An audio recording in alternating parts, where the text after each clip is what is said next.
안녕하십니까, 박원규입니다. 안녕하세요. 코로나19로 대단히 괴로운 시절에 이렇게 강연에도 열심히 와주시고 대단하십니다. 이 생전 처음 마스크를 끼고 말씀을 드리게 되니까 좀 답답하기 짝이 없습니다만은, 오늘 제가 여러분들한테 말씀을 드리기로 부탁을 받은 주제는 인권이라고 하는 개념이 또는 사상이 동아시아에 어떻게 수용되고 적용되었는가 하는 주제에 관한 것입니다. 근데 사실 이 주제는 좀 다 느끼시겠습니다만 대단히 좀 광범위한, 좀 심하게 말하면 거창한 주제입니다.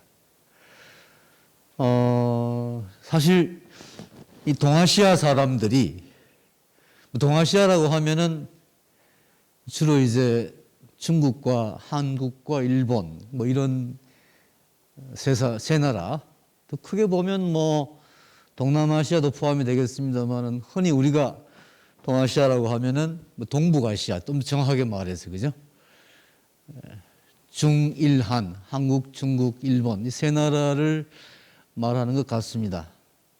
근데 좀 더 광범위한 의미에서 동아시아라고 그러면은 동남아시아 또 포함이 되겠고, 우리가 아는 베트남이나 타일랜드 이런 쪽까지 얘기를 할 수 있겠습니다만은, 오늘 강의는 한국, 중국, 일본 이 세 나라에 국한시키겠습니다. 그래서 동아시아라고 하지만 사실은 동북아시아에 한정되는 이야기를 할 수밖에 없고, 이 동북아시아에서 인권 개념이 어떻게 수용되었느냐 또는 적용되었느냐 하는 이야기를 하자면, 역사적으로 대단히 좀 복잡한 이야기가 될 수밖에 없습니다.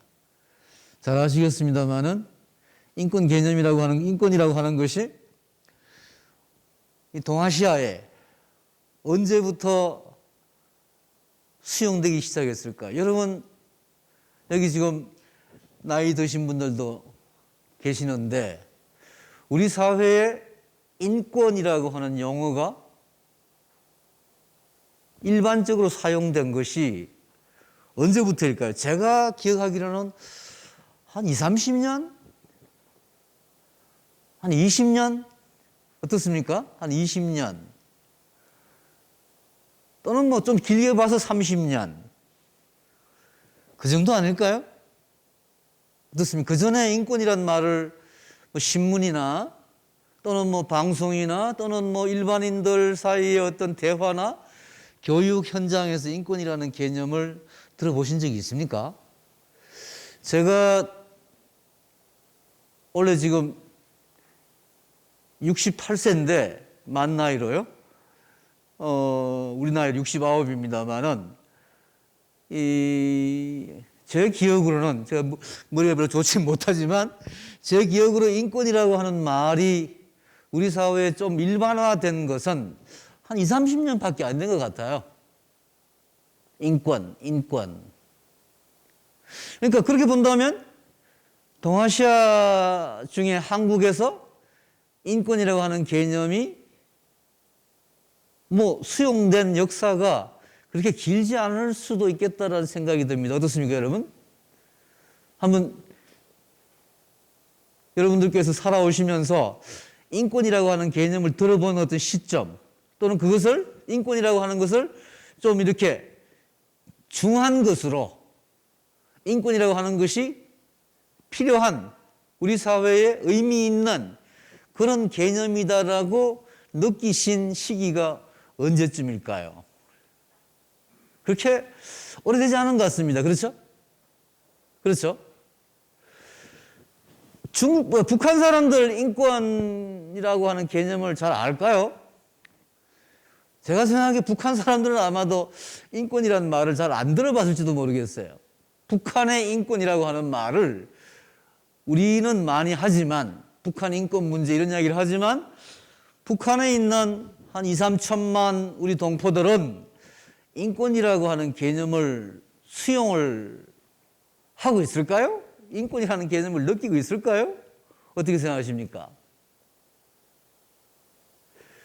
중국 사람들은 어떨까요? 동아시아라고 하는 게 한정되어 있는데 중국 사람들은 인권이라고 하는 말을 어느 정도 느낄까요? 우리만큼 느낄까요? 아니면 우리보다 더 많이, 더 깊게 느끼고 있을까요? 가령 지금 홍콩. 지금 홍콩 국가보안법이 통과되었습니다. 홍콩은 아마도 제가 생각하기에 중국 중에서는 특이하게 홍콩 사람들은 인권이라고 하는 개념을 일찍부터 알았을 수도 있습니다. 왜냐하면 한 150년 가량 영국의 식민 지배를 받으면서 홍콩에서는 꽤나 일찍 좀 이 영국식 행정이나 정치가 행해지면서 인권이라고 하는 개념이 법적으로도 그렇고 사회적으로도 상당히 일찍부터 발전했습니다. 그럼에도 불구하고 지금 홍콩에서는 대단히 반인권적인 정치가 행해지고 있고 우리가 국가보안법이라고 하면 우리나라에서는 아직까지 국가보안법에 대한 논의가 분분합니다만은 홍콩에서 국가보안법이라고 하는 것은 홍콩의 인권을 억압하는, 억제하는 가장 나쁜 악법인 양 지금 세계적으로 논의가 되고 있습니다. 홍콩에서 중국의 어떤 지역보다도 인권 수준, 인권 의식이 높은 홍콩에서 지금 최악의 인권 침해가 벌어지고 있습니다. 이게 동아시아의 인권 수용과 적용의 가장 극단적인 예가 될지도 모르겠어요. 어떻게 생각하십니까? 여러분, 일본이 아마도 오늘 그 얘기를 하겠습니다만은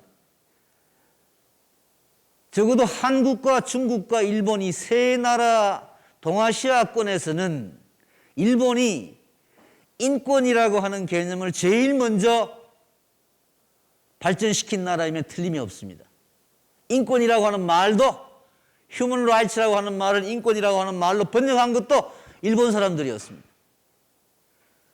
인권의 가장 중요한 핵심적인 내용인 자유와 평등이라고 하는 개념을 서양어에서 동양어로 만든 번역한 사람들도 일본 사람들이었습니다. 우리가 지금 쓰고 있는 대부분의 개념들, 사상적 개념들, 뭐 사회과학, 인문과학, 자연과학 할 거 없이 대부분의 개념들은 여러분 대부분 일본 사람들이 한 150년 전에 만든 용어들입니다. 깨놓고 말해서 우리가 8월 15일 날 광복절 맞을 때마다 일본 것, 일본 잔재, 친일 잔재를 청산하자 이렇게 이야기를 하는데 여러분 일본 사람들이 만든 서양 번역어를 다 우리가 청산하자면 우리는 아무것도 가질 수가 없을 정도로 지금 일본 사람들이 만든 개념어 번역어를 사용하고 있습니다, 여러분. 기분 나쁘지만 그렇습니다, 현실이.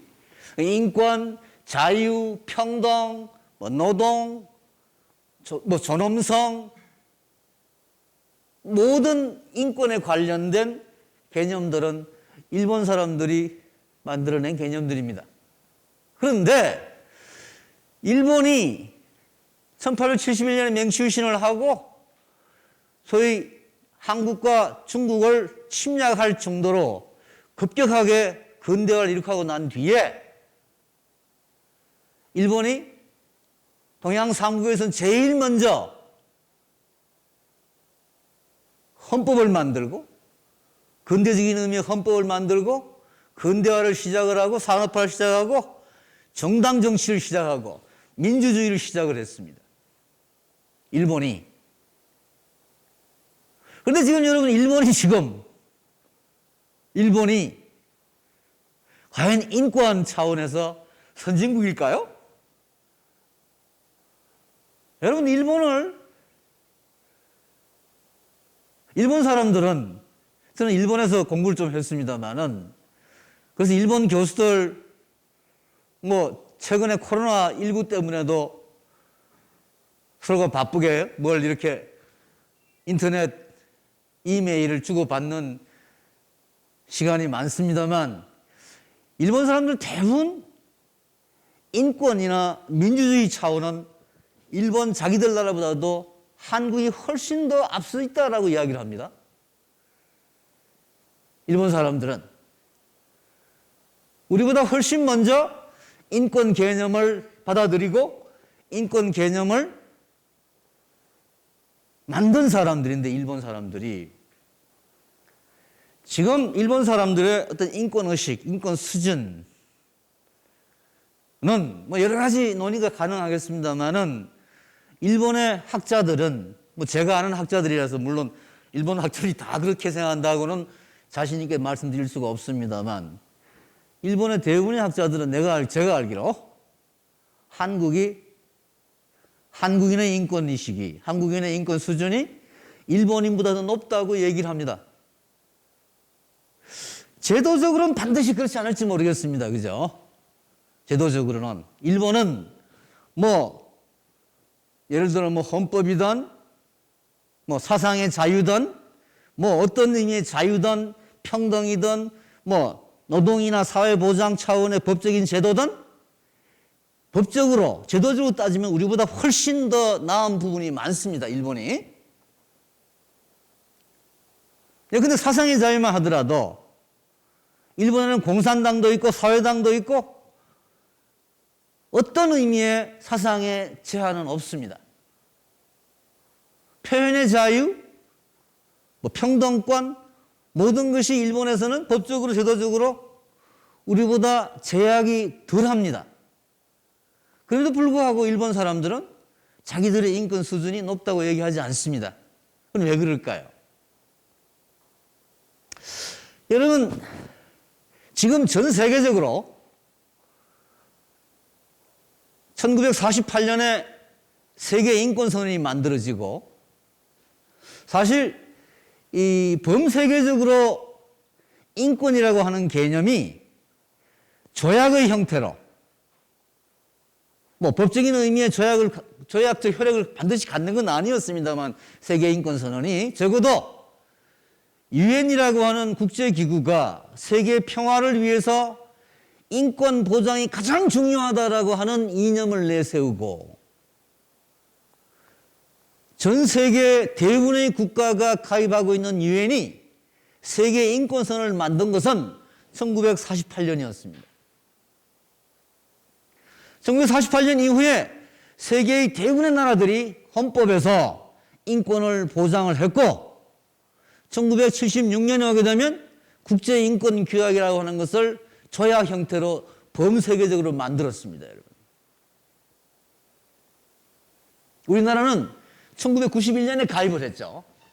유엔에 1991년에 가입을 했습니다.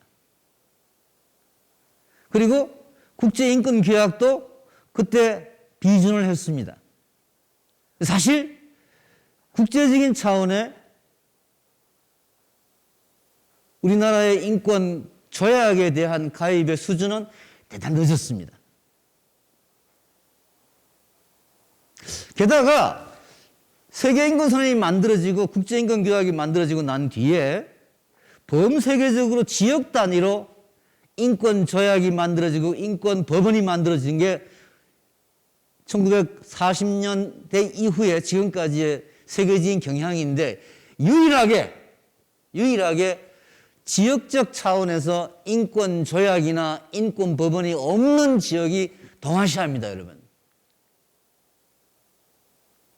아프리카에도 아프리카 인권조약이 있고 아프리카 인권법원이 있어요. 유럽 물론, 북미 물론, 남미 물론 전 세계적으로 지역별로 인권조약이 있고 인권법원이 있고, 인권 문제가 발생하면 각 지역별로 재판을 하고 시민들이 인권 문제에 대해서 논의를 하고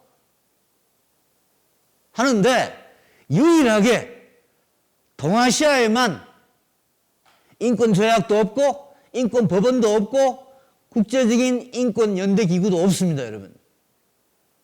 그래서 이 동아시아가 국제적인 차원에서 본다면은, 국제적인 수준에서 본다면은 인권 문제에 관한 제일 후진적인 지역이에요. 빼놓고 말해서. 오늘 이야기는 여러분들에게 우리가 지금 살고 있는 동아시아에 인권이라고 하는 것의 수용과 역사, 또 적용이 적어도 국제적으로 비교를 해보면 좀 서글픈, 좀 아주 후진적인 처지에 있다라는 것을 여러분들에게 말씀을 드리면서 얘기를 좀 전개를 해볼까 합니다. 여러분, 우선 한 가지요. 이 동양에 특히 동아시아에 중국을 비롯해서 뭐 일본이나 한국, 한반도, 뭐 우리가 사상적으로나 뭐 예술적으로나 뭐 문화적으로나 동아시아의 고유한 전통 문화 이런 것들이 어떤 다른 나라, 다른 지역보다도 못하지가 않은데 그건 분명한 사실이죠. 뭐 철학이든 사상이든 뭐 예술이든 문학이든 종교든. 그런데 이 인권이라고 하는 개념을 통해서 본다면은 이 동아시아에 과연 인권이라고 하는 개념의 전통이 있었나라는 의문을 갖게 됩니다. 학자들은 지금까지 논의된 바를 간단하게 요약해서 말씀을 드리면 동아시아에는 인권이라는 것이 없었다. 인권 개념이 없었다. 라고 주장하는 사람들도 있고 반대로 유교는 또는 불교는 인권이라고 하는 개념을 풍부하게 가지고 있었다. 라고 주장하는 사람도 있습니다, 여러분. 제가 오늘 이 자리에서 여러분들에게 어느 것이 옳다라고 말씀은 못 드리겠습니다. 학문적인 논의는 여러 가지로 다양하게 펼쳐지고 있습니다. 그러나 대체로 동아시아 특히 유교, 뭐 불교도 포함해서 동아시아에 전통적으로 인권이라고 하는 것은 뭐 없진 않았지만 상당히 박약하지 않았느냐라는 이야기를 하는 것이 일반적입니다. 왜 그런가 하니요. 여러분 서양에서도 인권이라고 하는 개념이 발생하는 것은 아주 최근의 일입니다. 길게 봐도 한 300-400년, 짧게 보면 한 100-200년. 서양의 민주주의가 시작이 되고 민주주의 정부가 수립이 되고 뭐 선거권이 부여되고 남녀가 평등하게 일을 할 수 있고 뭐 이런 어떤 인권의 몇 가지 중요한 기본적인 개념들이 성립이 되고 그것이 실천되고 그것이 법적으로 제도화되는 역사는 서양이 산업화를 시작을 하고 민주화를 시작했던 최근 역사입니다. 한 200-300년 전에 서양도 우리나라 한 100년 전, 50년 전과 마찬가지로 오랫동안 농업사회였습니다, 여러분. 농촌사회였습니다. 농촌사회는 여러분, 인권이라고 하는 것이 별로 그렇게 중시되지 않았습니다. 조상 대대로 밭을 일구고 논을 일구고 대가족이 함께 조상 대대로 농업 노동을 하던 그런 지역에서는 인권이라고 하는 것이 필요하지도 않았고 의식되지도 않았습니다. 물론 인권 문제가 없었던 건 아닙니다, 여러분.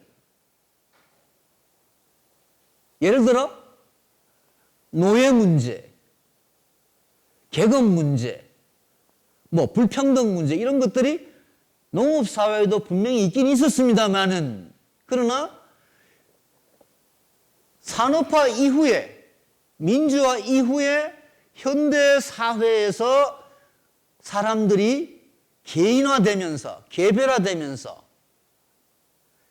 자기의 권리, 자기의 인권이라고 하는 것을 스스로 자각할 수 있는 사회적 여건, 사회적 제도가 형성되기 전에는 인권이라고 하는 것이 의미가 없었습니다, 여러분. 느껴지지 않았어요. 아주 예외적인 경우, 특히 노예 해방 문제 이런 차원을 빼면 대부분의 사람들은 함께 농사를 짓고 그 농업 생산으로 함께 먹고 살았기 때문에 별로 그렇게 인권이라고 하는 개념을 느끼질 못했습니다. 개인주의도 존재하지 않았고 대가족 제도화에서 개인으로서의 의식조차 없었던 시절에는 인권이라고 하는 개념이 없었어요. 그래서 서양에도 고대나 중세, 심지어 17세기, 18세기까지만 하더라도 인권이라고 하는 것이 존재하지 않았는데 동양에는 여러분 아시다시피 좀 산업화되는 시기, 민주화되는 시기가 좀 더 늦었습니다. 그죠? 대충 한 19세기까지 우리는 농업사회의 전통을 유지를 했습니다. 그게 좋다, 나쁘다라고 여러분 판단할 필요는 없습니다. 동양은 동양대로 그런 역사를 가졌고 서양은 서양대로 그런 역사를 가진 거예요. 무슨 말인지 아시겠죠? 이 동양에는 인권이라고 하는 것을 사람들이 개인적으로 의식할 그런 사회적 여건이 안 돼 있었기 때문에 인권이라고 하는 말이 필요 없었다고 보는 것이 옳습니다. 그럼에도 불구하고 요사이 유교나 불교에 인권이 있었다 이렇게 주장하는 학자들의 이야기는 제가 보기에는 좀 원래 없던 것이 아니야. 원래 없던 것인데 뭘 있었다고 자꾸 그렇게 강제로 얘기할 필요가 있나? 억지로 얘기할 필요가 있나라는 생각이 들 정도로 무슨 말인지 이해가 되십니까? 인권이라고 하는 개념이 동양에 있었다라고 주장하는 학자들, 특히 유교 학자들 중에, 유교를 연구한 학자들 중에 그 주장을 하시는 분들이 계십니다. 저는 좀 약간 억지스러운 이야기 아닌가라는 생각이 들어서 별로 그것은 중요하게 생각하진 않습니다, 여러분. 이 강의는 아마도 이 강의 여러분들이 나와서 말씀하실 텐데 지금 제가 말씀드린 이야기하고 좀 다른 이야기를 하신 분들도 계실 거예요. 동양 사상에도 인권이 있었다. 유교는 대단히 친인권적인 사상이다. 이렇게 주장하는 교수들도 있고 그런 책들도 쓰여지고 있습니다만 제 생각에는 동양 전통에는 인권이라고 하는 것을 의식할 만한 개인주의 의식이, 개인주의 사상이 존재하지 않았다. 그렇기 때문에 굳이 인권이 있었니 없었니 따질 필요가 별로 없다라는 게 제 생각입니다. 근데 이건 제 생각은 중요하지 않고 아무튼 인권은 서양 근대의 독특한 개념인 것은 분명하고요. 서양 문화가 동양에 도입되는 과정에서 인권이라고 하는 개념이 처음으로 생겨났습니다. 일본 사람들이 휴먼 라이츠라는 말을 인권이라고 번역을 했고 리버티 또는 프리덤이라고 하는 말을 자유로 번역을 했고 이퀄리티라는 말을 평등으로 번역을 했고 모든 번역어 개념을 통해 가지고 19세기 후반에 일본을 필두로 해가지고 인권 개념이 수용되었다라고 보는 것이 제가 지금까지 공부한 바로는 제 생각으로는 그렇게 보는 것이 옳지 않겠나 이렇게 생각을 합니다. 우리나라에서는요, 제가 오늘 여러분들에게 충분한 강의를 해드리려고 하면 일제 마렵이 아니라 한말에 우리나라 사람들이 인권 개념을 어떻게 받아들였고 또는 일제 강점기에 신문이나 잡지나 이런 여러 가지 자료를 통해서 인권이라는 개념이 어떻게 수용되었느냐 하는 것을 여러분들이 구체적으로 말씀드려야 되겠는데 오늘 시간도 별로 많지 않고 그래서 제가 한두 가지 예를 들어서 말씀드리겠습니다. 우선 여러분 육일준이라는 분, 이 서유견문이라는 책을 1895년에 씁니다. 이 책은 여러분 대단히 중요한 책입니다. 우리나라 최초의 유학생이고요. 우리나라에서 처음으로 서양 문물을 받아들인 분이라고 해도 과언이 아닙니다. 육일준의 서유견문. 이 책에 인권이란 말이 처음으로 나옵니다. 근데 이 사람이 인권이란 말을 자기가 독자적으로 쓰는 것은 아닙니다, 여러분. 뭐 여러분 우리나라 그 당시 우리나라 사람들이 1895년이죠. 이분이 일본에 유학을 합니다. 일본에 그 당시 유명한 사상 후쿠다 유키치라는 사람이 있었어요. 좀 이따 좀 그 얼굴도 보고 하겠습니다. 이 사람이 1866년에 한 30년 앞이죠. 서양사정이라고 하는 책을 썼는데 이 책에 나오는 내용을 유길준 선생이 한 30년 뒤에 받아들여서 자기 나름대로 각색을 했는데 좀 솔직히 말씀드리 기분 나쁘지만 거의 그대로 뺏기다시피 했습니다. 우리나라 최초의 인권에 관한 담론은 일본 사람들 이야기를 뺏긴 것이다. 근데 여러분 그건 저는 뭐 부끄러워할 필요도 없고 그 당시 문물의 수입 과정을 우리가 고민을 해보면 뭐 특별하게 나쁠 것도 없고 뭐 그건 자연스러운 현상이었습니다. 우리가 옛날에 한자나 이런 문물을 우리가 일본에게 전해주었듯이 19세기 말에 우리가 산업화, 민주화, 서양화에 늦었기 때문에 일본을 통해서 받아들일 수밖에 없었던 그 당연한 사실이었어요. 그걸 여러분 우리가 저는 전혀 창피할 필요도 없고 당연히 그럴 수밖에 없었다라고 생각을 합니다. 아무튼 그런 사정이 있었습니다. 중국은 여러분 이미 이때에 상당히 낙후되었습니다. 강유웨이가 좀 이따 말씀드리겠습니다. 강유웨이 같은 사람이 인권에 대한 이야기를 하지만 별로 그렇게 의미 있는 얘기는 아니었습니다. 자, 이분이 유길준입니다. 뭐 인물 평을 할 필요는 없겠죠. 근데 여러분 보시기 어떻습니까? 이분이 갓을 쓰고 일본을 가고 하는데요. 뭐 이 책이 이제 서유견문 책이죠. 이때 개국이라고 하는 것은 조선 개국을 말합니다. 조선 개국 498년 그야말로 조선 500년 마지막 이 유길준이 1856년에 태어나서 1914년에 돌아가셨는데 그러니까 뭐 한 60세도 못 살았죠. 58세 뭐 그 당시로서는 뭐 그렇게 짧은 생애는 아니었습니다만은 자 이분이 조선 최초의 유학생으로 인민의 권리란 말을 씁니다. 인민의 권리. 제가 여러분 우리나라 문헌에서 우리나라 근대 문헌에서 찾아본 최초의 인권 개념은 이 인민의 권리란 말입니다. 여러분 인민이란 말을 쓰면 빨갱이다라고 오해를 받는 시절이 있었습니다. 아시죠?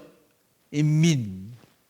근데 인민이라고 하는 말은 여러분 일제강점기 때는 물론이거니와 해방 3년 동안에도 보면 인민이란 말은 people이란 말의 번역으로서 아주 일반적으로 많이 사용이 되었습니다. 그러다가 북한이 조선인민공화국 그렇죠? 북한이 인민이란 말을 저 나라 국명으로 쓰다 보니까 우리가 인민이란 말은 대단히 좀 나쁜 말인 것처럼 생각을 하고 있는데 사실은 여러분 인민이란 전통적으로 조선시대나 우리나라 전통 문헌에 인민이라는 말은 자주 나옵니다. 인민이라는 말은 나쁜 말이 아닙니다, 여러분. 인민이라고 하는 말은 그야말로 다수의 사람들, 인간은 한 사람을 말하지만 인민은 여러 사람들을 말하는 거예요. 영어로 말하면 인간은 man이고 woman이지만 인민은 people입니다. people. 여러분 링컨의 민주주의 정의를 아시죠? By the people, for the people, of the people입니다. 그렇죠? people. 사람들이라고 하는 개념이 인민입니다. 한자말로. 사람들.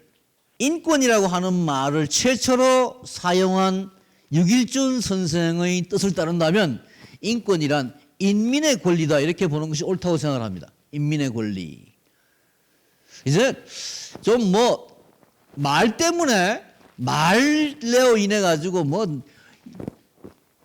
인민이라는 말을 쓴다고 빨갱이니 아니니 이런 시대는 지나지 않았겠습니까, 여러분? 어떻게 생각하십니까? 사람들이라고 하는 말을 우리나라 전통 문헌에서 인민이라고 표현을 해와. 중국에서도 여러분 그런 인민이라는 말을 씁니다. 표현을 합니다. 원래 중국에서 공자, 맹자 이 시대에도 인민이라는 말을 씁니다. 인은 군자를 말하고 민은 소인, 일반 백성을 뜻했습니다. 그걸 합쳐가지고 인민이라고 사서오경에도 나옵니다. 인민이라는 개념이. 동양에서는 일반적으로 그 인민이라는 개념을 사람들이라고 하는 의미로 썼어요. 아무튼 유길준 선생이 그렇게 씁니다. 유길준 선생은 인민의 권리를 두 가지로 이야기를 합니다. 자유와 통일. 여러분 자유는 뭐 아시죠? 리버티가 유길준 선생이 자유로 번역을 했습니다. 물론 유길준 선생이 번역한 게 아니고 아까 말씀드린 후쿠자와 요기치라고 하는 일본 사람이 번역한 얘기인데요. 자, 이 통일한 말은 여러분 처음 들어보시죠? 통일. 통일한 말은 한자로 이렇게 쓰는데요.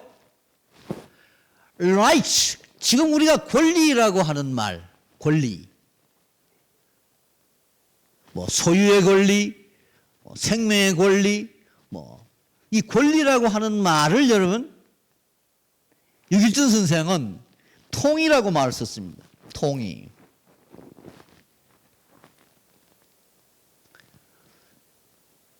이 말은 지금 현대어로서 우리가 전혀 사용하지 않기 때문에 굳이 이 말의 의미를 따져서 라이츠의 번역이 여러분 라이츠란 말을 여러분 이게 원래 나의 것이라고 하는 권리, 나의 권리라고 하는 내 것이라고 하는 그런 의미보다도 여러분 영어를 다 잘 아시겠습니다만 라이츠는 영어에서는 권리를 뜻하자 정의를 뜻하기도 하고 옳은 걸 뜻하기도 하고 무슨 말인지 아시겠죠? 그러니까 통일이라고 하는 말은 사실은 지금 우리가 사용하는 말로 바꿔서 부른다면 정의입니다. 정의. right. 옳다는 겁니다. 정의. 권리 이꼬르 정의라는 거예요. 그러니까 우리가 지금 내 거다, 내 권리다, 내 권리다, 내 권리니까 너는 말하지 마 이런 식으로 아주 이기적으로 내 재산, 내 새끼, 내 집, 내 아파트 이런 어떤 소유를 중심으로 한 물질적 자기의 권리라고 얘기하는 라이츠가 원래는 통이라고 하는 지금 현대식 용어로 말하자면 정의의 개념이었습니다. 지금 영어에서는 여러분 우리 영어 문헌을 보거나 영어에서 영국이나 미국에서 영어권 사회에서 right란 말은 권리이자 정의라는 개념으로 동시에 뜻을 갖는 개념으로 사용이 됩니다. 그러니까 이기적인 권리, 물질적인 권리, 남의 권리를 남을 짓밟고서 자기만의 어떤 이익을 추구하는 right는 그건 옳은 권리가 아니에요, 여러분. 그 right의 의미는 유길준 선생이 통이라고 번역한 지금 현대식으로 말하면 정의, 옳은 것, 옳은 권리. 예? 그렇죠. justice죠. 아주 정확하게 말씀하셨습니다. 고맙습니다. justice가 포함된 right라고 하는 것이 원래의 원래의 권리이기 때문에 이것을 유길준 선생이 통이라고 번역을 했다. 아주 좋은 번역이죠. 사실 이 일본 이 통이란 말이요. 일본 사람들이 명치유신 이후에 right란 말을 어떻게 번역하느냐 굉장히 고민을 많이 합니다.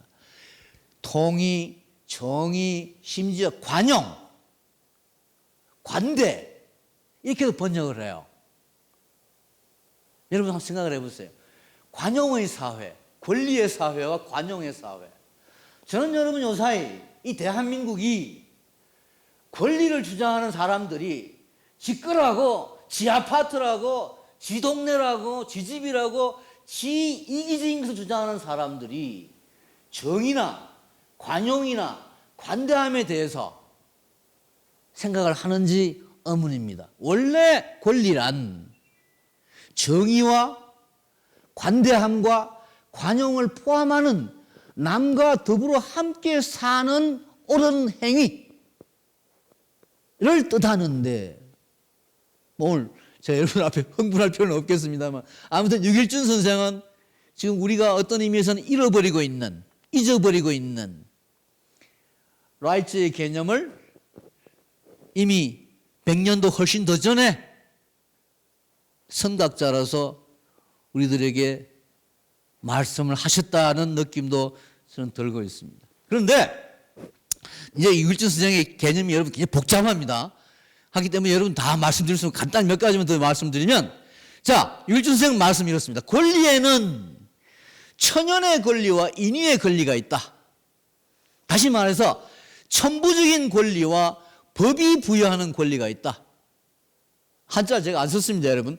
법부입니다. 그죠? 천부인권이라는 여러분 들어보셨죠? 하늘이 내려준 천연의 권리. 인간이기 때문에, 누구나 인간이기 때문에, 인간이라는 그 존재 그 자체만으로 갖는 권리. 이게 천부인권입니다, 여러분. 생명권, 제일 중요한 천부인권입니다, 여러분. 누구도 뺏질 못해요. 서양에서는 사상의 자유도 마찬가지로 천부인권으로 봅니다. 신앙의 자유도 마찬가지로 천부인권으로 봅니다. 이거는 제한할 수가 없어요. 침해할 수가 없어요.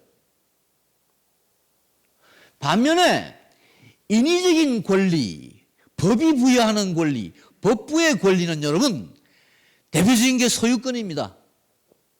소유권은 하늘이 준 게 아니에요. 모든 인간에게 동등하고 평등하게 주어지는 게 소유권이 아닙니다, 여러분. 그건 소유라고 하는, 재산이라고 하는 제도에 의해서 부여되는 법적인 권리예요.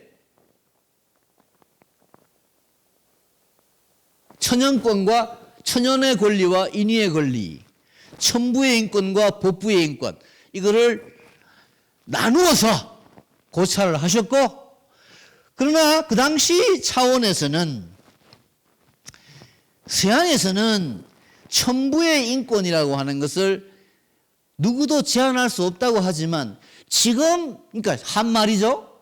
한말에 유길준 선생이 생각하기에는 우리는 아직까지 법률에 의해가 제한할 필요가 있다라고 주장을 하십니다. 여러분 이렇게 생각할 수가 있겠죠. 한말에 우리들의 국가 운명이 그렇게 위기에 처했기 때문에 국가가 만든 법률의 힘을 유길준 선생으로서는 강조할 수밖에 없었다. 천부의 인권을 인정하기에는 우리의 현실이 너무나 각박했다라고 하는 이유에서 이 법률 우선주의라고 하는 유길준 선생의 의도를 이해는 할 수 있지만, 저는 이게 어떻게 보면 첫 단추를 잘못 끼운 것이기도 하다라는 생각도 합니다. 왜?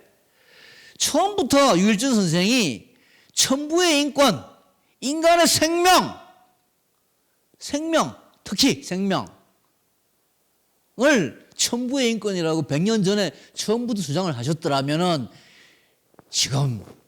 여러분 지금 제가 보기에는 이 대한민국 2020년의 대한민국의 생명권이라고 하는 것은, 인간의 생명에 대한 천부적 인권이라고 하는 것은 너무나 하찮은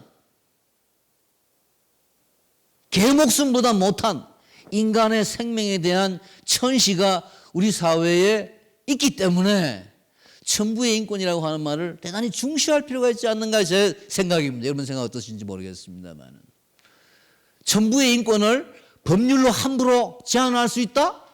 이게 유길준 선생이 그 각박했던, 그 힘들었던 19세기 말의 한국 현실에서 그렇게 주장을 하셨는데, 그 충분히 이해가 되지만 차라리 그때부터 천부의 인권이라고 했더라면 우리가 좀 더 생명권에 대한 인식이 높아질 수도 있지 않았을까라고 하는 그런 아쉬움을 저는 갖는다는 것입니다. 뭐 사상이 크게 뭐 지금 우리들의 100년 뒤에 우리들의 어떤 이런 문제를 우리 사회의 생명 천시 문제를 나았다 이렇게까지 이야기할 수는 없겠습니다만은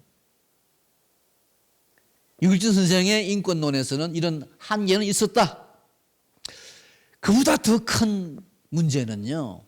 유길준 선생이 그 당시에 고종이 엄연히 살아있었고 대한제국이었고 나라의 운명이 왔다 갔다 하는 시점이었기 때문에 군주권을 비롯해서 지위의 등급을 인정을 하고 귀천과 상하 질서가 필요하다라고 주장했다는 점입니다. 요컨대 인권의 가장 중요한 핵심인 평등권을 부정한 거죠. 유길준 선생이. 그래서 여러분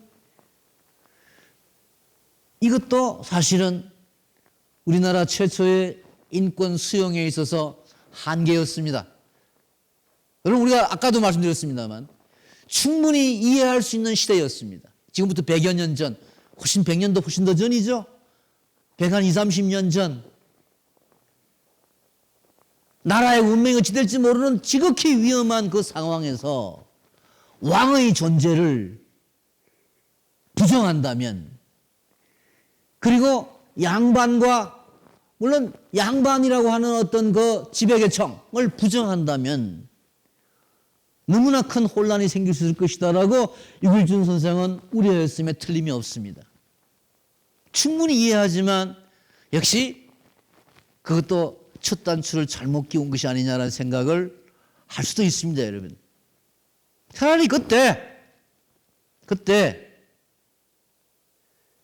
모든 인간의 평등을 주장했더라면 어땠을까라는 생각을 할 수도 있겠다라는 겁니다. 아무튼 뭐 반대로 그 당시에 김옥균 선생 같은 분들은 양반 질서의 폐지를 주장을 했습니다. 그래서 결국은 김옥균 선생이 주도한 갑오경장에서 우리나라 최초로 노비 해방이 가능해졌습니다. 여러분 우리나라 역사에서 인권이라고 하는 개념을 가장 절실하게 느낄 수 있던 사람들은 노비였습니다. 노비였습니다. 양반들한테는 뭐 인권이고 무슨 뭐 개권이고 마찬가지예요. 아무 필요가 없는 거예요. 이 양반들한테는 왕이나 양반한테는 인권이 필요할 리가 없습니다. 그렇지 않습니까? 우리 이렇게 다 누리는데 뭐 정신적으로, 물질적으로, 사회적으로, 계급적으로 모든 걸 다 가지고 있는 사람들이 인권을 뭐 이야기를 하겠습니까, 여러분? 안 그렇습니까? 인권이 필요한 건 여러분 약자들입니다. 인권은 약자의 권리예요. 인권은 여러분 힘 있는 사람, 부자, 권력자의 인권이 아니에요. 무슨 뭐 부자들이 뭐 띵띵거리면서 무슨 부정부패를 저지르고 감옥에 가면서 인권 같은 소리 하네. 휠체어만 차면 그 사람 됩니다. 그죠? 아무도 안 웃어주시네. 인권은 여러분 가난한 사람들의 인권이에요. 약자들의 인권이에요. 에? 운동한다고 열심히 노력을 하는데 팀 닥터리 뭐니 하는 말도 안 되는 사기꾼들한테 매일 얻어터지는 사람들의 인권이에요. 인권이란 약한 사람들의 권리가 인권입니다, 여러분. 강한 사람들한테 인권이 필요 없어요. 역사적으로 보면 대한민국 한반도 5,000년 역사의 인권을 이야기할 수 있는 유일한 집단은 노비였습니다, 여러분. 노비. 물론 쌍놈, 양반을 뺀 나머지 대부분의 인간들, 상민을 포함해서 다 뭐 인권이라는 말을 할 수 있었지만 가장 인권 침해가 극심했던 집단은 노비였습니다, 여러분. 여러분, 동아시아 3개국 중에서 제일 늦게, 여러분 중국은 이미 한 16세기에 노비 해방을 합니다. 일본은 한 12, 13세기에 노비 해방을 해요. 한반도만 19세기 말까지 노비를 가지고 있습니다. 그것도 심한 동네비로 따지면 여러분 70%, 한 동네에 70%가 노비인 그런 동네도 있었어요. 지금 기록에 남아있는 걸 연구를 하다 보면 여러분 우리 드라마 보면 알지 않습니까? 양반집에 무섬하고 뭐 하녀하고 해가지고 전부 부엌대기하고 집에 요리하고 뭐 청소하고 하는 아줌마 할배 아저씨들 양반 집구석 식구보다 훨씬 숫자가 많지 않습니까? 70%라고 그래도 30%는 양반이고 상민도 있었습니다만은 여러분 그래서 신라시대나 고려시대까지만 하더라도 노비가 그렇게 많지 않았는데 성리학을 시작한 유교시대에 와서 조선시대에 와서 우리나라 노비는 70%까지 증가된 적도 있습니다. 그래서 어떤 사람들은 조선시대를 노비사회라고 부르기도 합니다. 물론 뭐 전체가 70%였다는 건 아닙니다. 아주 특별한 지역에 최고로 나타나는 인구조사 결과가 70% 정도인데 지금 정확하게 조선시대에 평균적으로 얼마였는지 노비의 비율이 얼마였는지 뭐 정확하게 지금 알기는 힘듭니다. 왜냐하면 그 당시에 무슨 뭐 500년, 조선 500년 동안 인구조사가 된 것도 아니고 신문조사가 된 것도 아니기 때문에 지금 남아있는 몇 가지 뭐 노비 문서나 이런 걸 통해서 우리가 그렇게 짐작할 수 있을 뿐인데 아무튼 여러분 동아시아에서도 조선사회가 거의 19세기 마지막까지 노비제도를 유지하고 있었고 본 세계적으로 봐서도 조선사회가 거의 제일 마지막이었습니다. 서양의 노예와 한국의 노비는 다르다. 서양의 노예는 그야말로 비참한 인간 억압이었지만 조선의 노비는 주인과 모섬의 화목한 관계였다. 뭐 이렇게 얘기하는 사람도 있습니다만 내가 생각하기에는 뭐 좀 말도 안 되는 소리 같습니다. 물론 뭐 화목한 노비도 있을 수 있었겠지만 여러분 노비가 뭐 이론적으로 학문적으로 서양의 노예와 한국의 노비는 그냥 상황이 달랐다, 처지가 달랐다, 뭐 이렇게 얘기하는 사람들도 있습니다. 분명히 내 말씀을 드립니다. 전 잘 모르겠어요. 근데 그 차이가 있다 하더라도 저는 그게 별로 중요하지 않다고 생각을 해요. 적어도 인권의 차원에서는 한국 사회가 동아시아 사회에서도 여러분 중국이나 일본보다도 전통적으로는 적어도 특수계층, 노비라고 하는 최하층 계층을 두고 말할 때는 인권이 낮았다. 인권수준이 낮았다. 이렇게밖에 이야기할 수밖에 없지 않느냐 하는 이야기입니다. 여러분, 이 유길준 선생 외에 우리나라에 인권 선각자들이 많습니다. 다 말씀드릴 수는 없습니다. 한두 사람만 더 말씀드릴게요. 한영운 선생. 여러분, 님의 침묵이라는 시로 유명한 거죠. 이분이 3.1 독립선언 마지막에 공약 3장을 쓰는데요. 그 1장이 자유적 정신을 발휘하자라고 하는 주장입니다. 우리나라의 이 근대 선각자들이 남긴 문헌들을 조사를 해보면요. 자유라고 하는 말을 제일 열심히 말하자면 적극적으로 주장한 분은 바로 이 한영운 선생입니다. 근데 이 한영운 선생의 자유라고 하니까 여러분 자유란 인권의 핵심이에요. 그래서 자유는 곧 인권인데 이 자유는 오늘날 우리가 말하는 평등을 포함하는 자유입니다. 자유가 평등을 자유와 평등이 별개가 아니고 평등을 내포하지 않는 자유는 무의미한 자유라고 한영운 선생은 얘기를 합니다. 저는 굉장히 중요한 우리가 대단히 명심을 해야 할. 여러분, 평등하지 않는 자유, 평등을 무시하는 자유는 진정한 자유도 아니다라고 한용운 선생이 말해요. 20세기 초엽에. 우리 사회는 여러분, 자유와 평등이 별개라고 지금 생각하고 있습니다. 그리고 우리나라의 자유는 여러분 깨놓고 말하면은 가진 자의 자유, 소유의 자유예요. 우리나라의 자유는 한마디로 소유의 자유입니다. 그 밖에 자유는 별로 중요한 자유로 인정되지 않는 게 지금 대한민국의 일반적인 풍조예요.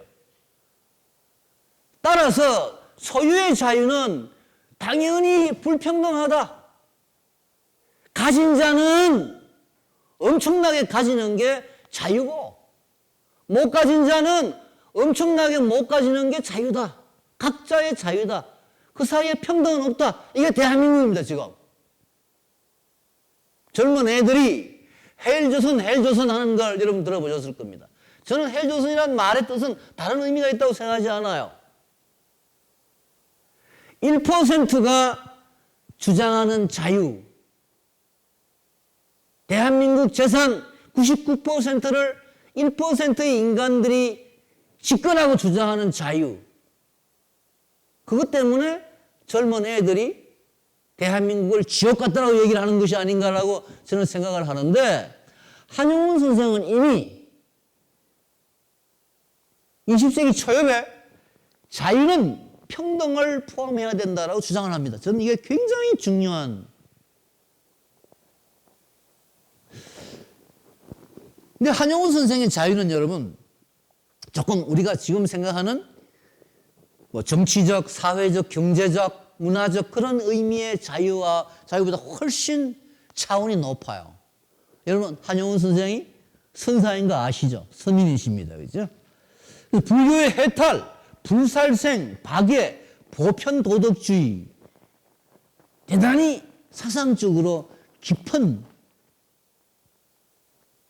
비폭력주의를 주장을 하고, 보다 더 공평한 사회, 공정한 사회를 주장을 하고, 물질로부터 벗어나는 해탈까지 주장을 했기 때문에 우리가 지금 말하는 사회적인 의미의 자유 개념보다 훨씬 더 철학적인 개념으로 한용운 선생은 말씀을 하십니다. 자유라는 개념을. 저는 한용운 선생의 자유라는 개념을 굉장히 좋아하고, 이 자유라는 개념을 한국의 독특한 자유 개념으로 성화, 발전시켜야 된다고 생각하는 사람인데, 여러분 생각 어떠신지 모르겠습니다. 한용운 선생이 감옥에 계실 때의 사진입니다. 또 한 사람은 신채호 선생입니다. 단재 신채호 선생입니다. 제가 한용운 선생 이상으로 좋아하는 분인데, 이 신채호 선생, 여러분 이 지금 민족 해방을 넘어 인류의 자유를 꿈꾸다. 뭐 여기 밑에 지금 제가 이 파워포인트를 만드는 재주가 워낙 없어가지고 지금 글자가 잘 안 보여서 죄송합니다. 뭐 특별하게 읽을 건 없습니다. 이 신채호 선생은, 한용운 선생은 종교적이었다면 신채호 선생은 어떤 국제적인 코스모폴리탄으로서 인류의 자유를 주장하신 분입니다. 뭐 그 정도 이야기를 하고 넘어가겠습니다. 좀 시간이 없기 때문에. 자, 아까 유길준 선생을 이야기할 때 유길준 선생이 배운 사람이 후쿠자와 유키치라고 했습니다. 여러분 별로 기분이 안 좋은 돈인데요. 아무도 안 웃으시네. 기분 좋습니까? 일본 돈입니다. 일본의 최고 지폐입니다. 여러분, 일본 사람들이 제일 무슨 여론조사를 하면은요, 세 사람을 일본 저거 나라의 무슨 민족 성웅으로 꼽습니다. 누군지 아시죠? 제일 첫 사람 누굴까요? 이토 히로부미입니다. 또 한 사람 누굴까요? 토요토미 히데요시입니다. 풍신수길입니다. 세 번째가 후쿠자와 유키치입니다. 여러분, 이토 히로부미와 풍신수길은 아시죠? 이등방문과 풍신수길은 아시죠? 이등방문과 풍신수길은 여러분 일본 국회의사당을 가면 좌우에 동상이 있습니다.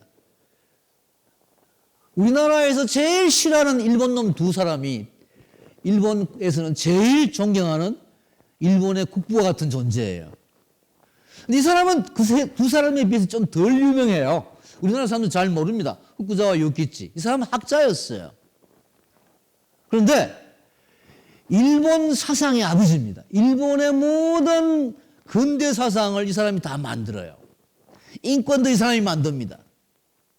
그래서 풍신수길은 임진왜란을 일으킨 일본 최초의 통일 장군이고 쇼군이고, 이등방문은 일본의 명치유신을 성공시킨, 일본의 근대화를 이룩한 일본 최고의 수상입니다. 그래서 두 사람은 일본 역사의 1등과 2등이에요. 1등과 2등이라는 표현이 좀 그렇습니다만, 이 사람을 3등이라고 이야기하는 건 아니지만, 그 두 사람이 정치적으로, 경제적으로 일본의 국부라면, 이 사람은 사상적으로, 정신적으로 일본의 국부입니다. 후쿠자와 요키치. 이 사람이 일본의 인권, 자유, 평등 이라고 하는 개념을 다 만들어내요. 그리고 사상을 구축을 합니다.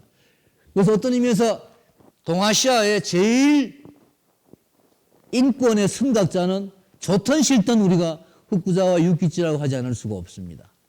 이 사람한테 배운 유길준 선생이 서유견문에서 우리나라의 최초로 인권이라는 걸 만들어내요. 그래서 싫든 좋든 이 사람 우리가 봐야 됩니다. 이게 서양사상이라고 하는 이 사람 책입니다. 자, 뭐 간단하게 이 사람에 대해서 몇 가지 말씀드리겠습니다. 1835년 때 1901년에 죽는데요. 이 책에서 인간의 자유라는 걸 주장하고, 특히 신앙의 자유를 이야기를 합니다. 그리고 평등. 이 사람이 말한 평등. 사람 위에 사람 없고 사람 밑에 사람 없다. 이게 여러분도 잘 아시죠? 이게 후쿠자와 유키치가 한 소리입니다. 사람 위에 사람 없고 사람 밑에 사람 없다. 인간의 만인의 평등을 가장 명확하게 정의한 사람이죠. 뭐 일본 사람이 한 말이지만 좋은 말입니다. 그죠? 평등권을, 인권의 핵심을 후쿠자와가 이렇게 얘기를 했습니다. 뭐 그 밖에 여러분 우리나라에 번역이 되어 있습니다. 학문의 자유, 문명론의 권유, 서양사정 다 우리나라 말로 번역이 되어 있고 하니까 여러분 관심 있으신 분들 한번 보시는 게 좋은데, 이 사람이 결국 이 1866년에 이 책을 쓰고 난 다음 해 메이지 유신이 시작이 됩니다. 이 사람은 메이지 유신의 정신적 아버지예요.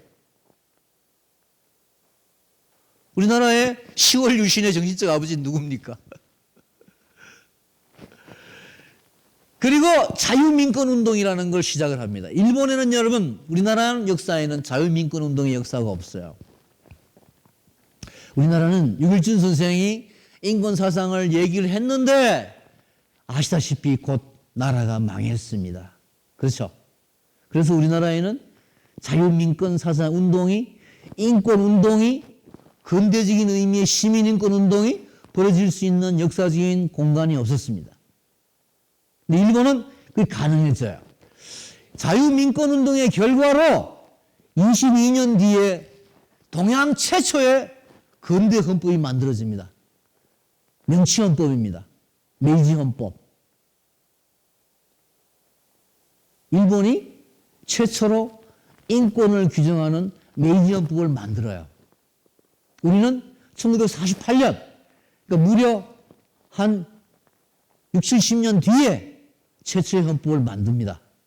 물론 고종 때 대한제국헌법이라는 게 헌법이라는 이름은 아니었지만 그런 헌법이라는 게 만들어지지만 사실은 거기는 인권 규정이 하나도 없었습니다. 우리나라 최초로 인권이 들어가는 헌법은 1948년에 만들어집니다. 일본은 1889년에 명치유신 이후 22년 만에 헌법을 만들고 거기에 동아시아 최초로 인권 규정이 들어갔다. 일본은.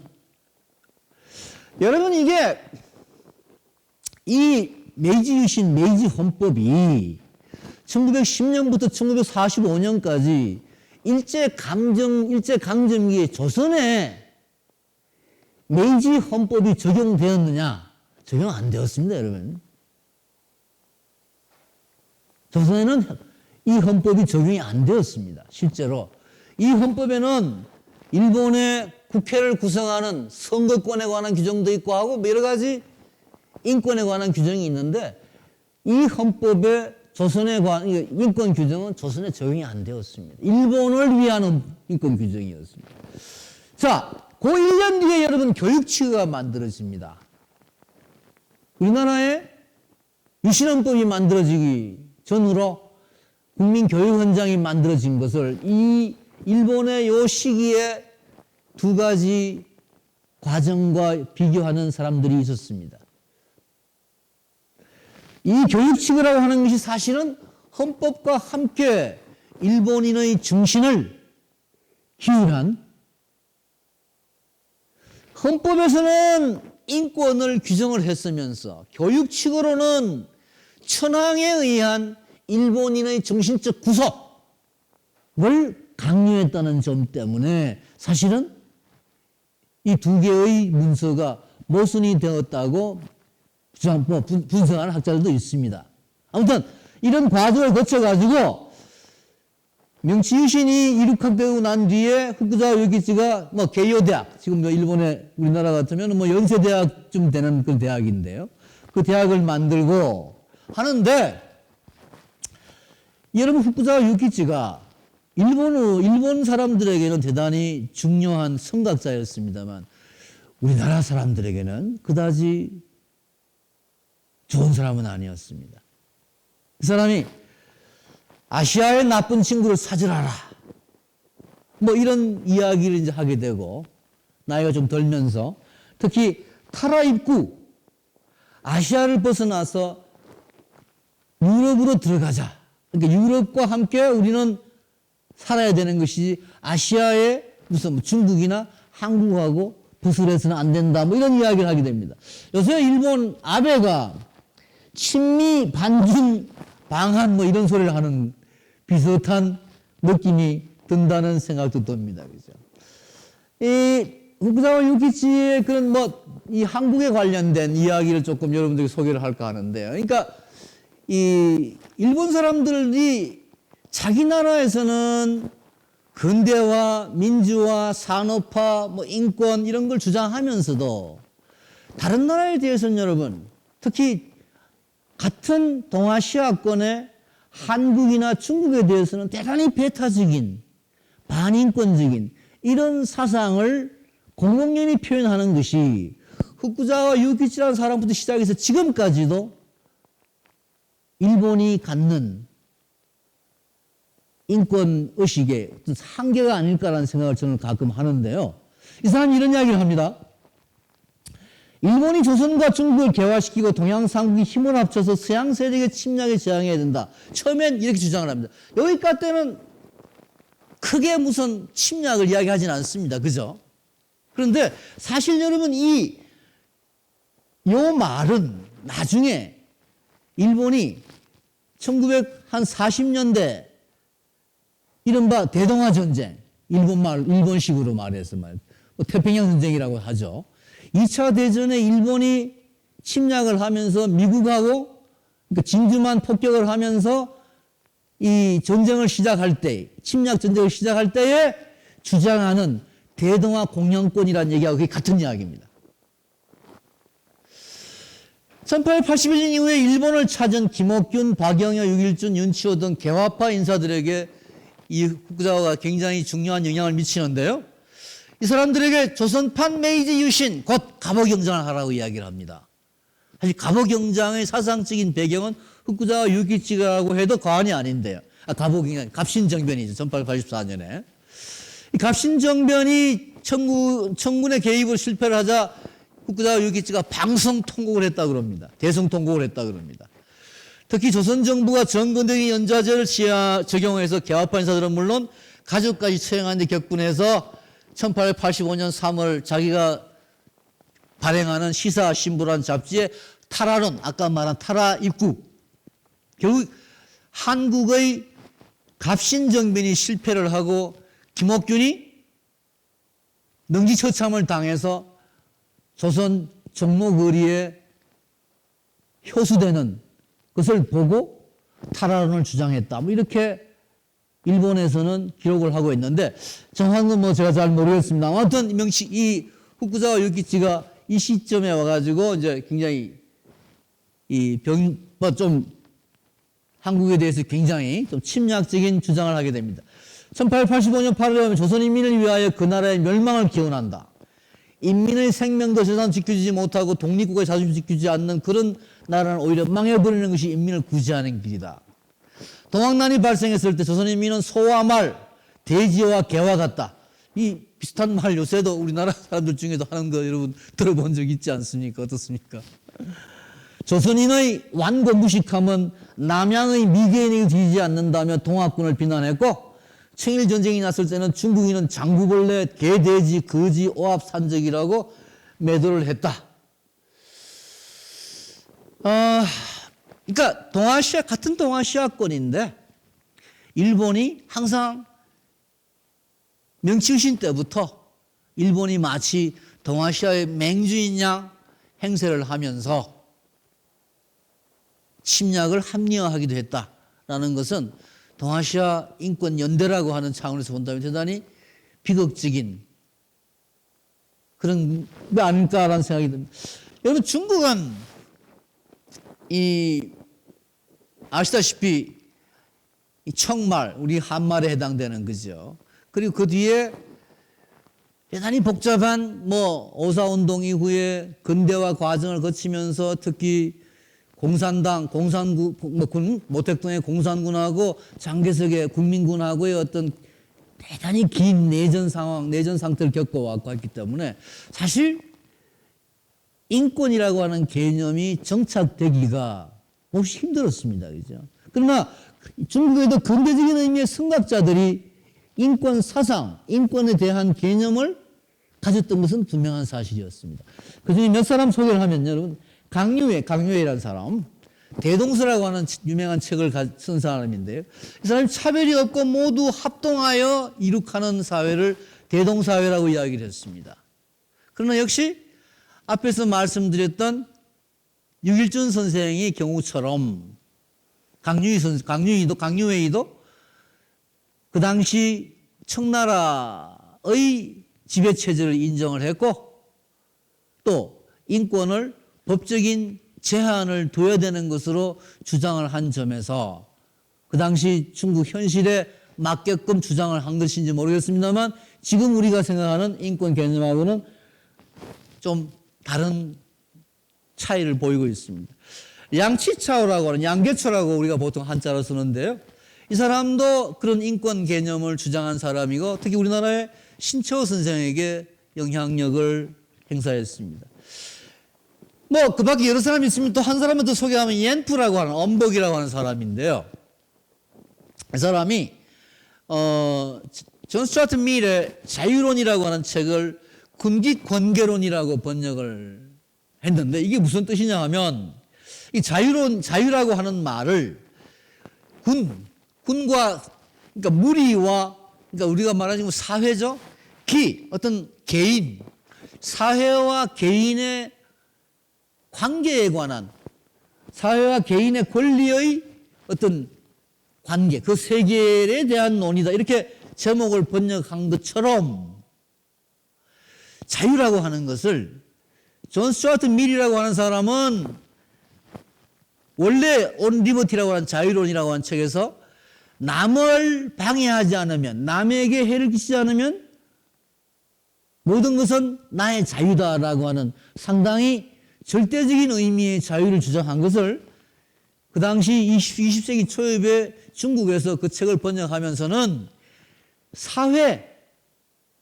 사회를 전제로 하는 공동체를 전제로 하는 그런 개인의 권리를 주장하는 것, 그런 개인의 권리를 생각하는 것으로 이 옌프라는 사람이 뭔가 좀 이 자유라는 개념을 대단히 사회적으로 제한될 수밖에 없는 그런 것으로 보았다.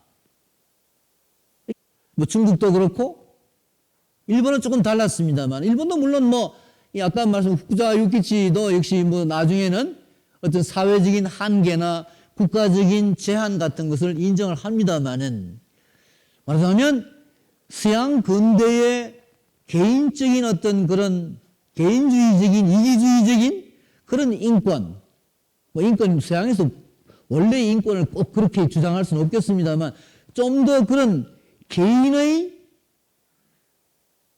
어떤 자유와 평등과 권리를 주장하는 측면에 반해서 동아시아에서는 국가나 사회나 공동체에 의한 인권의 제한, 자유의 제한, 평등의 제한 이런 것들을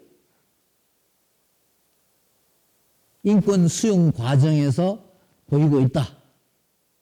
아마도 그것은 19세기 말 20세기 초엽에 동아시아 사회가 대단히 엄혹한 어떤 국제 환경 속에서 또 국가 발전의 어떤 지난한 어려움 속에서 인권이라고 하는 개념을 보다 소극적으로 주장할 수밖에 없지 않았느냐.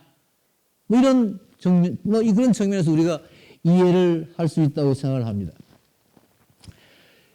자, 지금 우리가 시간이 지금 많이 되었는데 여러분들하고 또 질의응답도 해야 되겠습니다만은 이 강의의 제목이 동아시아 인권의 수용과 적용의 문제인데요.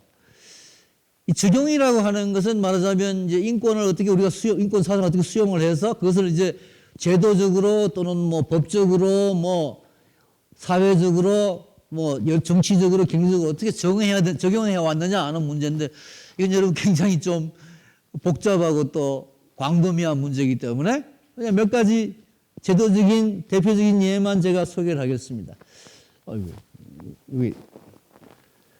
우리나라에 여러분 1948년에 헌법에 우리나라에 적어도 헌법상 인권이라는 개념이 처음으로 명시된 것은 1948년 헌법입니다. 이 우리나라 보통 1948년 헌법의 모델이 된 헌법이 1919년에 바이마르 헌법이에요. 독일의 바이마르 헌법이라고 얘기를 합니다. 헌법학 차원에서는. 물론 같은 건 아닙니다. 그러나 헌법 1조, 뭐 우리가 보통 이 대한민국의 주권은 국민에게 있다 뭐 이런 헌법 1조부터 시작을 해서 현대적인 의미의 인권 규정이 세계적으로 최초로 법제화된 것은 1919년의 바이마르 헌법이었고 그 바이마르 헌법의 인권 규정을 1948년에 한국 헌법에서 꼭 같지는 않지만 상당 부분 가져왔다 이렇게 평가할 수는 있겠습니다. 일본 헌법이 이제 명치우신 헌법이 일본이 그 2차 대전에 지고 난 뒤에 소위 GHQ 미군이 한 5년 동안 일본을 이제 점령해서 지배하는 동안에 1946년에 일본 헌법을 만듭니다. 뭐 미군이 뭐 지도했다고 해도 과언이 아닌데요. 그러니까 명치유신에서 만든 일본 헌법상 인권이라고 하는 것은 상당히 제한적이었습니다. 모든 인권이 법률에 제한될 수 있다라고 하는 식으로 규정이 되었던 것이 1946년 일본 헌법에 오게 되면 그러한 법률 제한 조항이 대부분 없어지는 뭐 그런 식으로 일본 헌법이 보다 민주적인 헌법으로 바뀝니다. 중국 헌법, 여기 중국이라고 해서 지금 중국, 옛날 우리가 중공이라 한 나라인데 1954년에 중국 헌법이 만들어지는데 이 중국 헌법은 역시 사회주의 헌법이었기 때문에 그 당시, 뭐 지금도 그렇습니다만은 그 뒤에 많이 바뀌긴 했습니다만 역시 앞에 한국이나 일본 헌법과는 달리 사회주의적인 차원의 헌법이었기 때문에 역시 법률에 의한 제한 같은 것들이 한국이나 일본 헌법보다는 좀 더 강하게 규정이 되었다고 말씀드릴 수가 있습니다. 뭐 새 헌법의 차이는 그 밖에 여러 가지 있을 수가 있는데 그렇게 정도 말씀드리겠습니다.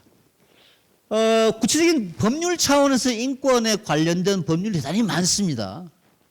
제가 농법 전공이기 때문에 여러분들에게 말씀드릴 수 있는 것은 1953년에 우리나라 농법이 처음 만들어집니다. 사실 이제 이 자본주의 사회에 인권이 가장 뭐 현실적으로 필요한 또 말하자면 인권의 필요성을 의식할 수 있는 집단은 근로자 집단, 노동자 집단이 아닐까라고 생각을 해서 이 근대 현대 헌법에서는 근현대법에서는 제일 중요한 게 노동법 그리고 사회보장법 뭐 이런 법들의 제정인데요. 우리나라는 1953년에 처음 만들어서 지금까지 뭐 여러 번 개정이 되어 왔습니다. 최근에 가장 뭐 논의가 되고 있는 우리나라 인권의 한 부분은 차별금지법이라고 할 수가 있습니다.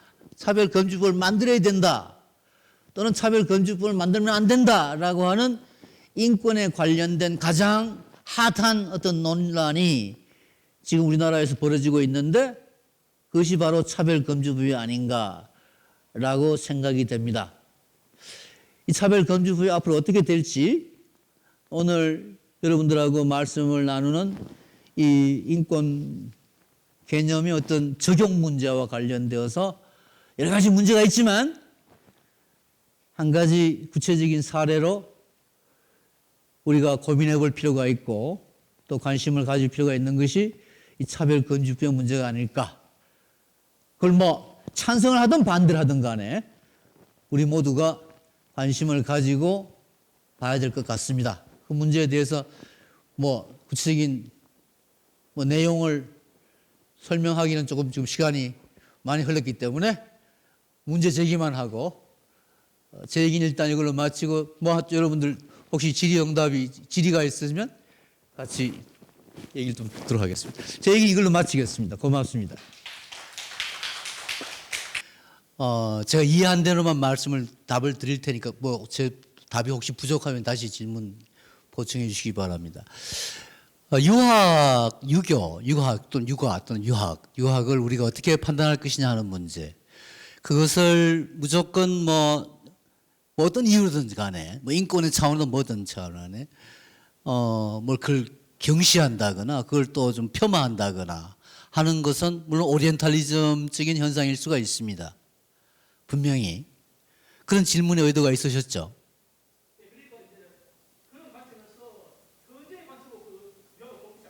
예. 저는 뭐 이게 굉장히 중요하고 굉장히 복잡한 문제를 말씀하시기 때문에 제 답변이 충분하지 않을 수가 있는데요. 적어도 어떤 농촌 사회, 기본적으로 농업 사회, 봉건적인 농업 사회에서 유교가 어떤 사회 통합 내지 사회 질서의 유지를 위해서 기능했던 측면은 충분히 인정을 할 필요가 있다고 생각을 합니다. 그 당시 사회의 측면에서. 그걸 오늘의 입장에서 우리가 뭐 오늘의 현대적인 의미에서 민주주의라든가 우리들의 어떤 인권 사회 측면에서 그런 전통 사회를 비판하거나 하는 것은 있을 수가 없는 문제라고 저는 생각을 합니다. 그러나 그때의 농업사회, 그 당시의 봉건적인 농업사회는 상당히 많이 변했고 지금 우리 사회는 그런 어떤 대다수의 인구가 농민인 또 대다수의 생산 기반이 농촌의 어떤 농업 생산은 아닌 또 대가족 사회를 중심으로 한 대가족 노동체계가 아닌 사회로 대단히 개인화하고 개별화된 산업사회, 민주사회로 변했기 때문에 유교적인 어떤 덕목들을 예를 들어 뭐 이 상하관계를 존중한다거나 뭐 부모를 존중하고 형제를 존중하고 뭐 이런 여러 가지 공동체 집단 사회에서는 대단히 필요한 그런 어떤 덕목들이 지금 우리 사회에는 그것보다 더 중요한 어떤 개인의 가치, 개인의 존엄성이 강조될 필요가 있는 사회가 되었기 때문에 유교의 기본적인 어떤 가치를 우리가 부정할 필요 없겠지만 유교적인 가치 덕목을 그대로 지금 우리 사회에 가져와서 우리가 마치 유교적인 것을 지금 이 시점에서도 그대로 살릴 수 있다라고는 저는 생각하지는 않습니다. 뭐 그런 정도로 제가 답변을 드리겠습니다. 되겠습니까? 예, 고맙습니다. 우선 동학 이야기를 하자면 동학이 서학의 영향을 받았다는 그런 이 분석은 잘 없는 것 같습니다. 그러니까 오히려 동학 사상이 이태계 선생의 영향을 받았고, 또는 그 당시에 동양 다른 불교도 있었고 유교도, 그러니까 이태계 선생의 그 유학 사상을 보다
그러한 그 위대한 성현들, 4대 성현을 비롯해서 그 종교 사상의 기본이 그대로 우리 사회에 적용될 수 있는 많은 훌륭한 그런 그 덕목들을, 교리들을 보이고 있는 건 사실인데, 인권이라고 하는 측면에서 본다면은 좀 적극적으로 그러니까 유교나 불교나 기독교나 이런 어떤 전통적인 종교들이 현대 사회에 맞게끔 어떤 그 교리들을 재해석을 해서 인권 사상과 합치되는 부분이 대단히 많은 것도 사실이고, 또 그렇게 해서 좀 더 현대화 접목시키는 것도 많은 종교인들이, 현대 종교인이 노력하고 있는 것도 사실인데, 유교나 기독교나 불교나 이런 것을 그대로 가지고 온다라고 하는 것은 조금 문제가 있지 않겠는가라는 게 제 생각입니다.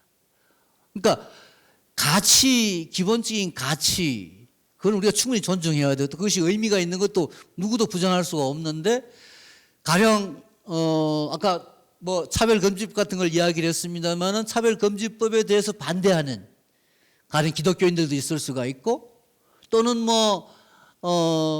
다른 여러 가지 구체적인 인권의 덕목과 함께 종교의 어떤 교리가 부딪히는 측면도 없잖아 있는 부분들이 있습니다. 근데 그런 것들을 볼 때, 그러니까 우리가 이 인류의 그 거대한 위대한 그 고등 종교들, 위대한 종교들이 인권 말고, 인권이라고 하는 것은 우리가 살아가는데 여러 가지 어떤 가치 중에 하나인데, 인간의 그 죽음이나 생명이나 생로병사나 인간의 많은 수많은 고뇌들을 다루는, 또 그러한 것들을 두고서 인간에게 지혜를 주는 그런 종교의 큰 가르침을 부정할 수도, 그걸 우리가 거부할 수도 없는 노릇인데, 인권이라고 하는 측면에서는 가끔 부닥치는 측면도 있다라는 거죠. 그것을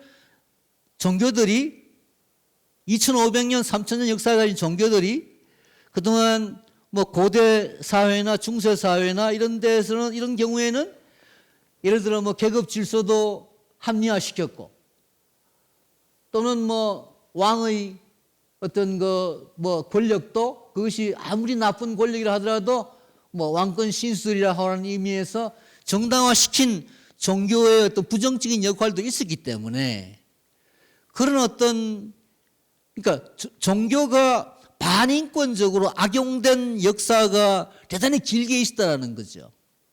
그런 것을 비춰볼 때 지금 우리가 살고 있는 이 시점에서 필요한 새로운 인권의 덕목들을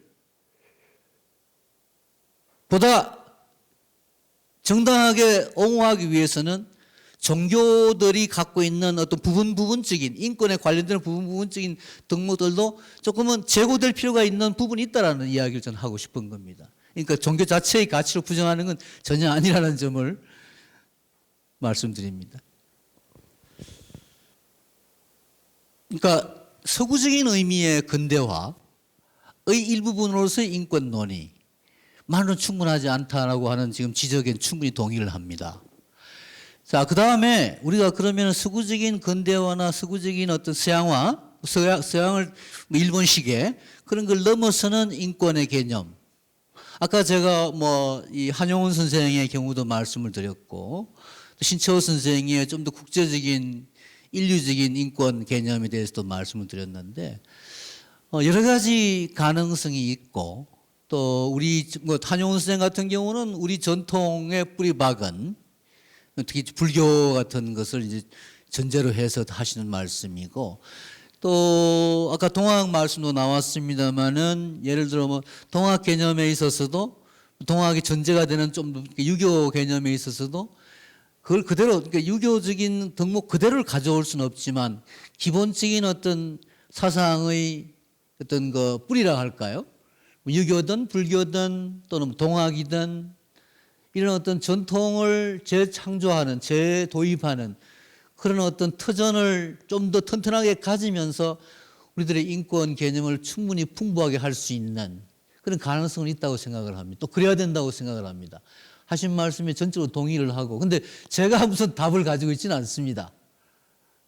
제가 공부해야 될 문제고 앞으로 우리가 구체적으로 우리 사회가 인권 논의를 거쳐가면서 사실은 이 인권 논의라고 하는 것은 추상적인 어떤 뭐 머리로 따질 수 있는 것이 아니고 구체적인 역사 과정에서 인권 운동을 통해서 보다 구체화되고 생명을 갖는 것이라고 생각이 됩니다.